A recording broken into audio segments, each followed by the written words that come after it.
सबको मालूम ही है कि अब लोकसभा चुनाव का जो औपचारिकता है उसका प्रथम चरण का जो नामांकन की प्रक्रिया है वो अब समाप्त हो गई है और देश में चुनाव की जो आचार संहिता कुछ दिन पहले से लागू थी अब चुनाव की प्रक्रिया में आ गई। इस बीच में सुप्रीम कोर्ट का जो ऐतिहासिक फैसला आया इलेक्टोरल बॉन्ड पर और विपक्ष पर जो ईडी के छापे पड़े कार्रवाई हुई, नेताओं को जेल के अंदर किया गया, चुनाव में हार का डर इस प्रकार का है कि अब तो विपक्ष के प्रत्याशी के नाम की घोषणा होती है तो तुरंत ईडी उसके दरवाजे पर पहुंचते। ये हम लोगों को कल महाराष्ट्र में देखने को बहुत सारे साथी पूछेंगे आप लोग कब प्रत्याशी की घोषणा करेंगे, तो इसलिए मैं आगाम कह दे रहा हूं कि जहां हम लोग अपना प्रत्याशी का नाम का घोषणा करें तो ईडी ना पहुंच, क्योंकि अब तो बहुत सारे लोग चुनाव इसलिए नहीं लड़ना चाहते कि वो ईडी के रडार में नहीं आना चाहते, और कुछ लोग ईडी के रडार से बचने के लिए भी चुनाव लड़ रहे हैं। दोनों बात। लेकिन जो सबसे बड़ी खबर है वो खबर है कि देश की जो फिनांस मिनिस्टर है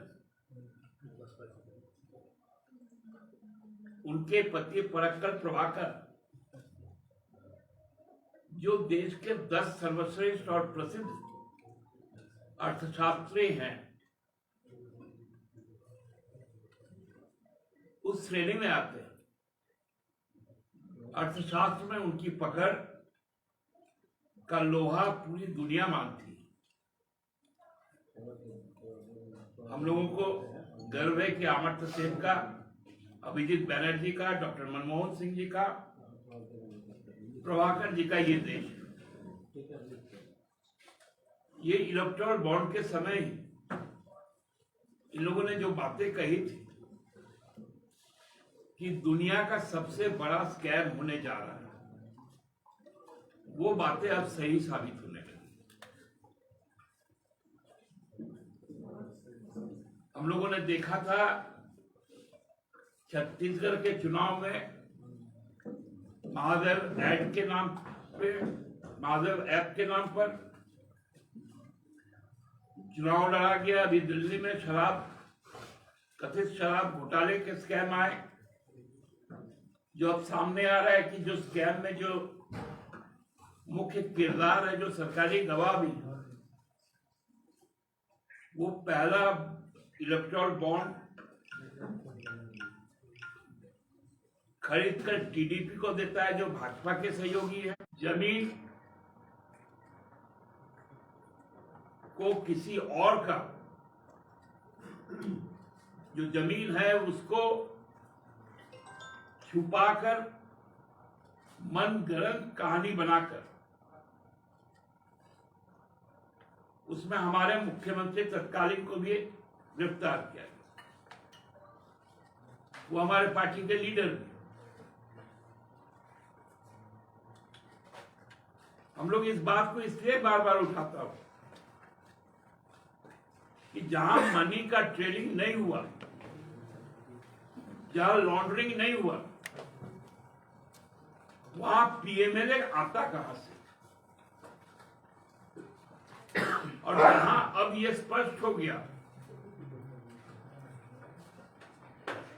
कि जो शरद चंद्र रेड्डी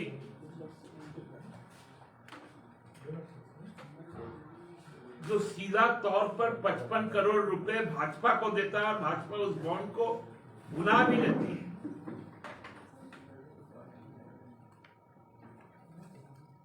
तो वहां पीएमएलए नहीं होता।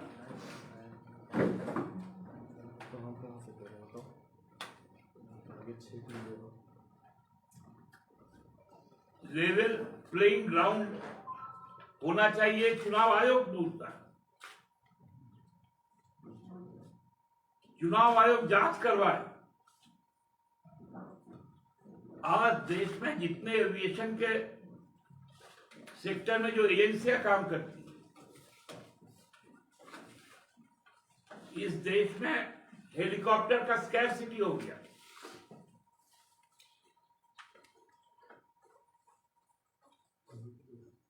%55 एयरक्राफ्ट या फ्लाइंग मशीनें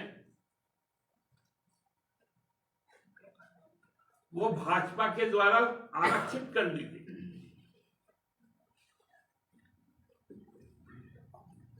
जैसे इलेक्टोरल बॉन्ड में यही प्रतिशत से और थोड़ा ज्यादा भाजपा को अकेले मिला। अब एयरक्राफ्ट भी उसी तरह का हो,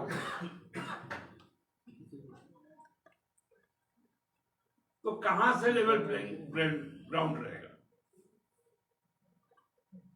समतल भूमि कहां है?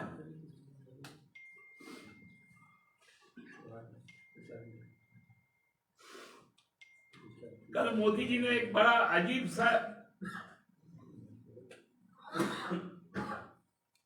एक बयान उनका चल रहा था कि वो शायद दिल्ली से बंगाल की कोई कृष्णनगर से भाजपा की प्रत्याशी कोई है, श्रीमती राय, उनको फोन करके कहा कि बंगाल से जो 3000 करोड़ रुपए ईडी ने जब्त किए वो बंगाल के लोगों के बीच में बांट देंगे। मोदी जी, जो स्विस बैंक में जमा रुपया आना था वो 15 लाख कहां गया?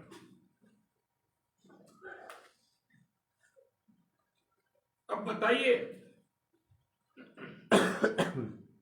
अब मोदी जी ईडी के रकम, इसका मतलब अब ईडी भी जो रकम सीज करती है वो भाजपा के खाते में जा रहा है। एक लेमैन होकर तो मैं यही समझ पाता हूं,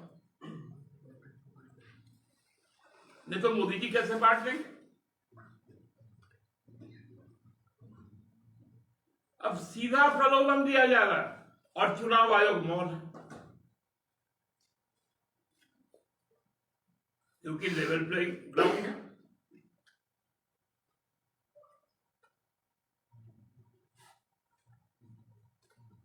चुनाव आयोग इस पर कोई संज्ञान नहीं लेता।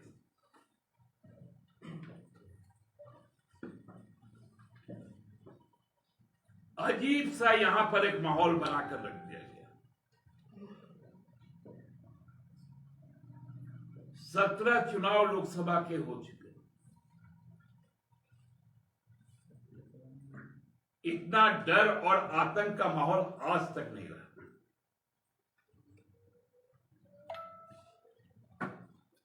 लोगों में उत्साह और उल्लास होना चाहिए था, वह आशंकाओं से भर गया,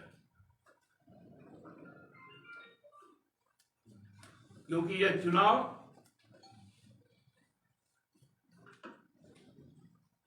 लोकतंत्र में नहीं हो रहा, लोकशाही में नहीं हो रहा। यह चुनाव ही फांसीबाज और डिक्टेटरशिप को स्थापित करने के लिए हो रहा है।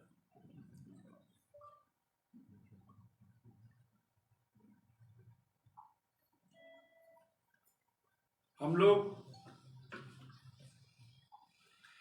जानते हैं झारखंड को,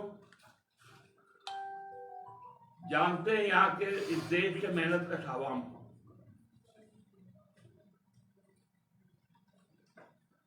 भाजपा के अपने कार्यकर्ता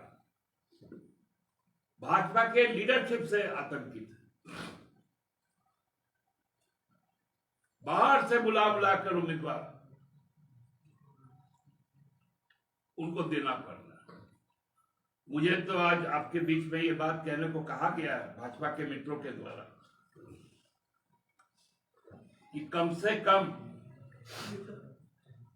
20% आरक्षण तय हो सीटों के बंटवारे में, क्योंकि उनके यहां जो 13 उम्मीदवार हैं, यदि रिजर्व कैटेगरी को छोड़ दे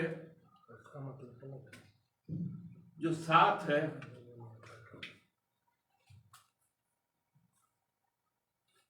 वो सभी बाहर से आए।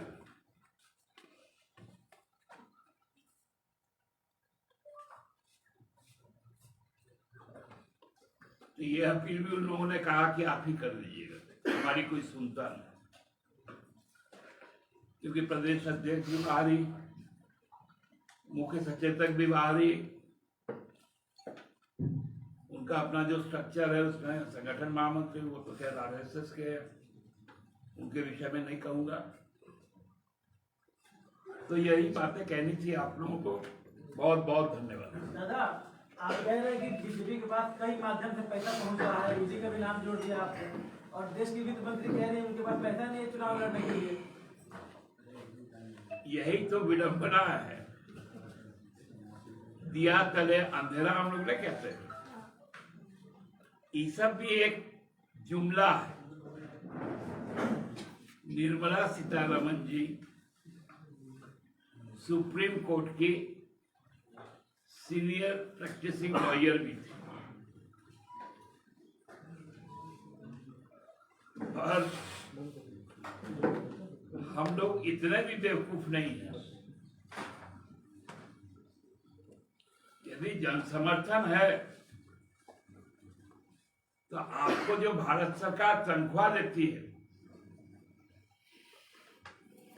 उसमें से 15-20 हजार जो नॉमिनेशन में खर्च आता है, केवल उतना ही तो लगाना था,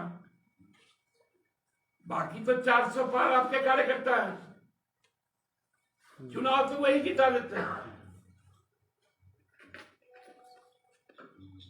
तो बार बार मोदी जी के झूठ को बचाने में ये बेचारे जो रेजिमेंट के जो रंगरूट है ना, इनकी हालत पतली हो गई। दादा, लोहरदगा को लेकर आप ताल ठोक रहे थे, वहां तो कांग्रेस ने अपना प्रत्याशी घोषित कर दिया, कल सुखदेव भगत वहां से चुनाव लड़ेंगे। देखिए, मैं तो 14 सीटों पर ताल ठोक रहा हूं, लेकिन हम लोगों ने लोहरदगा पे कहा था कि वहां की ग्राउंड रियलिटी जो थी, जो रिपोर्ट्स आ रहे थे दोनों पार्टियों के बीच, उसमें लोहरदगा में हमारा स्टेक थोड़ा ज्यादा था। लेकिन अब कोई बात नहीं, जब लोहरदगा में कांग्रेस ने उम्मीदवार तय किए, हम लोग अपना पार्ट, जो हमारा कमिटमेंट है, हम पूरी ईमानदारी से पूरा करेंगे। लेकिन साथ साथ एक एप्रीहेंशन भी कांग्रेस को दे देते हैं कि वो अपने संगठन को भी इंटैक्ट और पूरी जो बेस्ट पॉसिबल उनके एफर्ट्स है उसको भी लगाए, तो हम लोग लोहरदगा एक बड़े मार्जिन से। तो दादा, ये जो चंदा लिंडा जी बोल रहे हैं कि अगर पार्टी नहीं भी दी तो हम चुनाव लड़ेंगे, वो तैयारी है, तो फिर कैसे इसको किया जाएगा? क्या वहां पर दोस्ताना संघर्ष होगा या फिर उनको फिर फ्री हैंड छोड़ दिया जाएगा कि आप लड़िए? आपको मैं बताऊं कि संघर्ष कभी दोस्ताना नहीं होता, और संघर्ष में खंजर को अंदर छुपा के नहीं रखा जाता।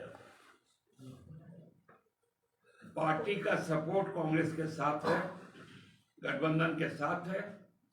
किसी का कोई भी व्यक्तिगत फैसला के लिए वह स्वतंत्र है, पार्टी उस पर नहीं।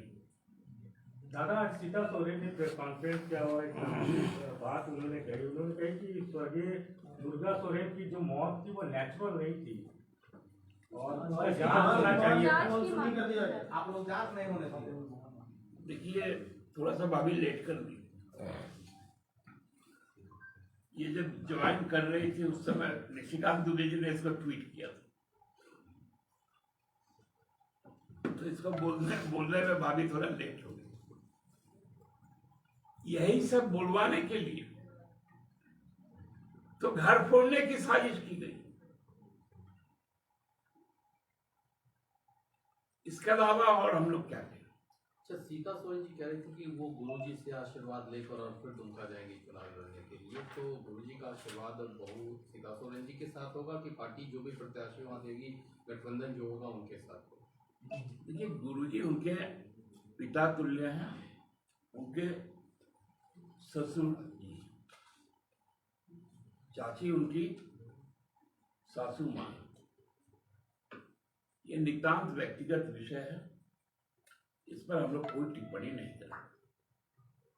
दादा, कांग्रेस ने तो अनाउंस कर दिया 3 सीट, तो क्या आप लोग को ईडी का डर है जिसके कारण अनाउंस नहीं कर रहे हैं?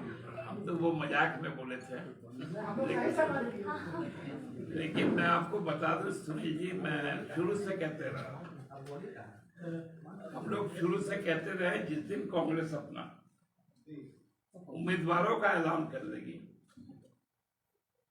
उसके बाद हम अपने उम्मीदवार का ऐलान करेंगे। बात कब हुई? तो अब तो कल अनाउंस हो गया कांग्रेस का। कहाँ, अभी तो उनके कोटे में और है। धनबाद का कहाँ हुआ, रांची का कहाँ हुआ? सब बोले का बात कीजिएगा। हाँ अच्छा, पूरा अनाउंस के बाद करेंगे ना जी। दादा, ये राम दयाल चौधरी कांग्रेस में शामिल हुए हैं, कितना असर पड़ेगा?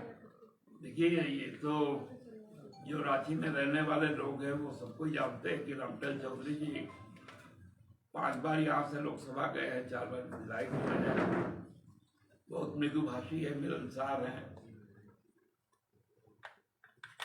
और ईमानदार भी हैं। सुख दुख के हर घड़ी में लोगों के साथ खड़े रहे हैं, उसमें कोई राजनीतिक दल को देखा नहीं। वो भाजपा में जब थे तब भी व्यक्तिगत तौर पे मेरे साथ तो बहुत अच्छा संबंध था और लगभग हमको लगता है कोई व्यक्तिगत कोई आरोप या शिकायत रामदयाल जी के साथ किसी का नहीं हुआ। तो कांग्रेस पार्टी को भी इससे मजबूती मिलेगी, गठबंधन को भी मिलेगा, क्योंकि सीनियर रहे हैं, अनुभव हमेशा काम देता है, उससे हम लोग बहुत कुछ सीखने का भी काम करेंगे। कुणाल सारंगी को लेकर के आप लोग के संपर्क में है क्या? ये बातें उठ रही थी, झारखंड में शामिल है। 3.5 करोड़ लोगों का संपर्क हमारे साथ है, उसमें कुणाल जी भी एक। माने हम लोग माने कि बहुत जल्द वो आपके साथ होंगे। ये आप उनसे पूछ सकते हैं, लेकिन हमको लगता है कि इसमें सफाई वही दे पाएंगे। हमारे पार्टी का एक परंपरा है कि हमारी सदस्यता संबंधित जिला से ही होती है। दादा, 3 का तो अनाउंसमेंट हो गया, क्या माना जाए कि महिलाओं को इस बार आप लोग भी कुछ टिकट देंगे या इस बार महिलाओं का शून्य रहेगा गठबंधन की ओर? अब हम लोग बाहर से महिला कहाँ लाएंगे? आपके पास नहीं है घर में? घर में है, लेकिन चुनाव में हम अपनी पार्टी की बात कह सकते हैं कि जो जिला कमेटियों का सुझाव है, क्योंकि बहुत ज्यादा सीट पर हम चुनाव लड़ भी नहीं रहे और जो 3 सीट है हमारा वो रिजर्व है, तो वहां संभावना बहुत कम है। रांची में रामदयाल चौधरी जी का चेहरा सामने होता है, तो ऐसे में बाकी वरिष्ठ नेताओं का क्या होगा, जैसे सूर्यकांत साय है और ये तो देखिए विचारणीय विषय कांग्रेस का, मेरा थोड़ी है। हम उनके आने से हम मजबूत हुए, उनके आने से हम मजबूत हुए।